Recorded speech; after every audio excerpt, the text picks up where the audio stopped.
In this video, we are going to look at pseudo selectors in CSS. And pseudo selectors are a way for us to take user interaction and respond to that as a queue and provide visual input back to our users. So for instance, if we were to hover over a link or a button, we can change the styling of that element when a user is hovering over it. If a user clicks a link or a button, we can change the styling as they click on it. And if a user has visited a link before, we can change the styling of it to indicate to the user that they have followed that link in the past.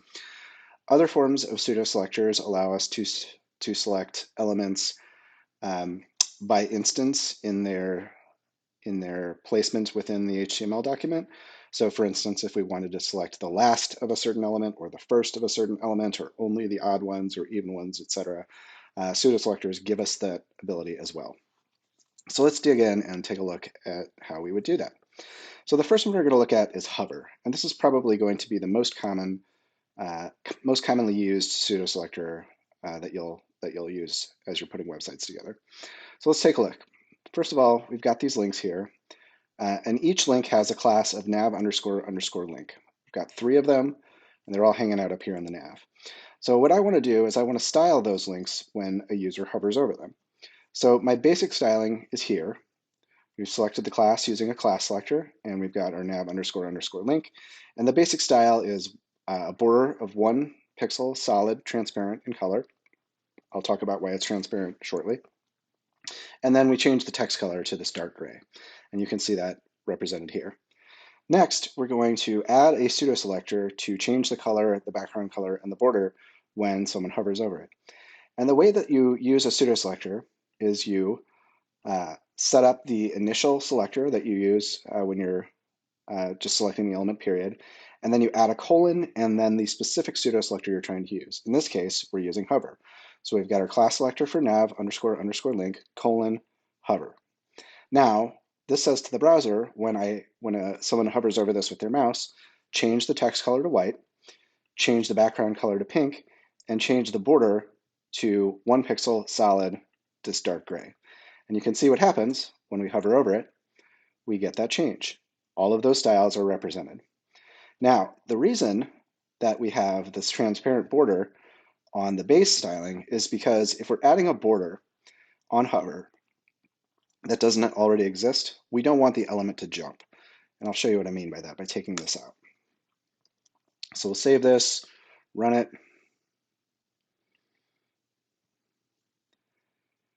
There we go. Now I've taken that transparent border off the link, and you can see if you look at the link on the right of this middle link, you can see it jump over a little bit. That's because we're adding a border that wasn't there before. However, if we keep that transparent border, we will not have that jumping. So let's put that back in, border, 1 pixel solid, transparent, save it, run it.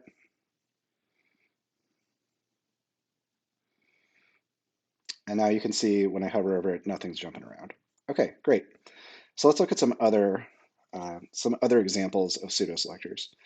The next one would be active. So active is when somebody is actively clicking on your link or button. And as an example, I will show you on my personal website. I have this link here, which links to all of my blog posts, whereas my homepage just has the first 3. So for this, obviously I have a hover state. So we're changing the background color, changing the border color, the box shadow color, and the text color. But I also have an active pseudo selector in here. So you notice that I have this box shadow, which kind of gives the impression that this link is kind of popping off the page just a little bit. So using an active class, I will remove that box shadow, which gives the impression that I'm clicking down on it actively.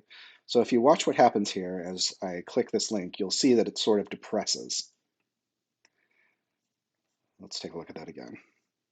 So hover state, click, active state, it depresses. So that is applied using the active pseudo class. Another example of a pseudo selector is the visited pseudo selector. Now, the visited pseudo selector kind of comes default out of with the browser. And usually what it does is it'll change a link to purple that's been visited. If we look over here, we can see this link has not been visited. That gets the default blue for the browser. And this link has been visited, and it gets that purple color.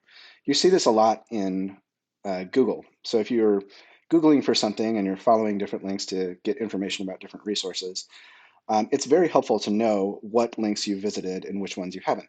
So in this one, you can see that I've visited this link for the docs for a project called SvelteKit, but I haven't visited this link for just SvelteKit by itself. So this is really useful if you want people to know where they've been if you have a content-heavy site.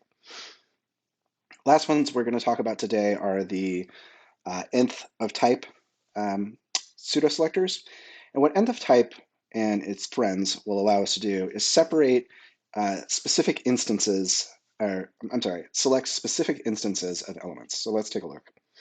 So here, in this unordered list that contains these links, I've got these list items, and these 3 list items are direct children of this unordered list. So they're all siblings. You can see they're all at the same level. And they have a class called nav underscore underscore item. So let's look at how we would use pseudo selectors to select specific instances of those. So if we use a class selector here, period, nav underscore underscore item, and then a colon, and let's start off with first of type. So we'll say first of type, separated by dashes. And then let's just change the color of this so you can see that I'm only targeting the first element. So we'll run that.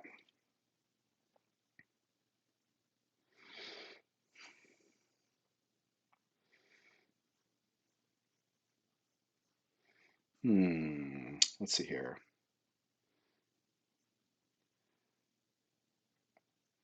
Let's try something else. Let's try last of type. I have a feeling this won't work either. First of type is not working. So save that, run it.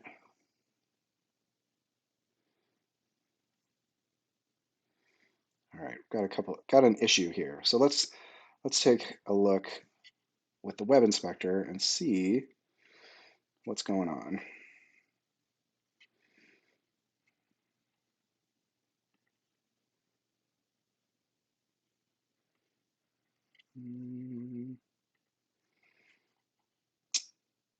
Oh, okay. I apologize. So what's going on there is that in order to change the color of the text, we would have to target the link text specifically. So let's just do something else here. Let's give it a background color. So we'll say background color, save it, run it. And now we should see a background color of red on that last one. There we go. So going back to our initial example, we'll say first of type, save it, run it, and then we should see the first one. There you go. Now we also have the ability to select only the odd ones. So in order to do that, we use nth dash of type, and then in parentheses, we could say odd, save it, run it, and then we should see the first and the third with the red background.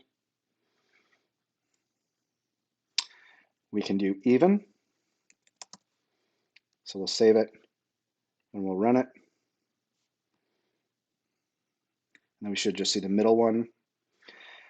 And then we can also do things like numbers. So let's say, I'm going to go ahead and just add another one of these here. So we'll have 4. Save that. And then down here in my nth of type pseudo selector, I'm going to select 3. So I'm just going to select the third one. So we'll save it and we'll run it. And we should see the third one with a background color of red and none of the others. There we go. So using things like nth of type, first of type, last of type, etc. There are other options that I will link to in the module for this week. We can specifically target individual instances or a pattern of instances like even or odd of certain elements. But the main thing to remember is that if you're using nth of type selectors, the elements that you're selecting need to be direct children. Or I'm sorry, they need to be direct siblings. I could not do that same thing with these links because each link is a child of the list item. So you need to do it on the list items that are siblings with each other. So that is pseudo selectors.